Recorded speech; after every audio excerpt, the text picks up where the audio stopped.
3 o'clock.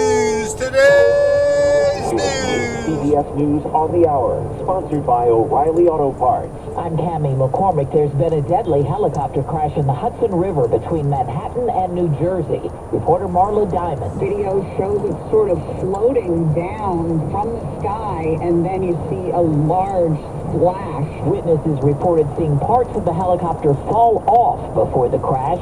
6 people were killed, including 3 children. The White House clarified today that the U.S. tariffs on China are now at 145%. President Trump said he's willing to negotiate with Beijing. What happens with China? We would love to be able to work a deal.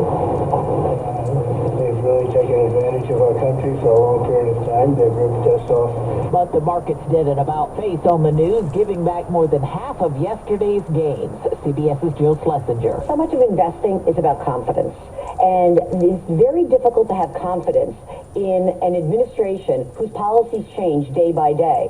And it's very difficult to build confidence once you rob confidence by making herky-jerky moves all the time. CBS's Jim Crisula. Businesses, big and small, are dealing with what's being called Trump administration tariffs whiplash. Adrian Sawchuk co-owns a microbrewery in Myrtle Beach, South Carolina. And the challenge, too, then is obviously as prices go up, demand goes down, and people may skip a second beer, or they may skip going out to dinner because they're trying to save money. The business is expanding, and Sawchuk says increased building expenses will have to be passed on to customers. Jim Crisula, CBS News. A war of words between Washington and Iran just ahead of the weekend talks on Tehran's nuclear program. President Trump says military action is possible if the talks fail. Iran says it could expel UN nuclear inspectors.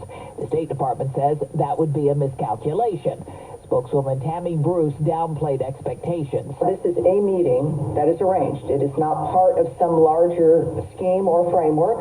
It is a meeting to determine whether or not the Iranians are serious. Health Secretary Robert F. Kennedy Jr. said his department will undertake a massive testing and research effort to determine the cause of autism. CBS's Alexander Tin. Kennedy made the announcement with President Trump at a White House meeting after campaigning on what they have described as an epidemic of rising autism rates in the United States. Kennedy said it will involve hundreds of scientists and the results could be known by September. The death toll from the nightclub collapse in the Dominican Republic has reached 222. Recovery workers there continue to search for victims. On Wall Street, the Dow was off 1,000.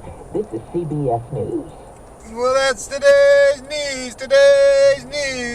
I didn't hear any good news, did you?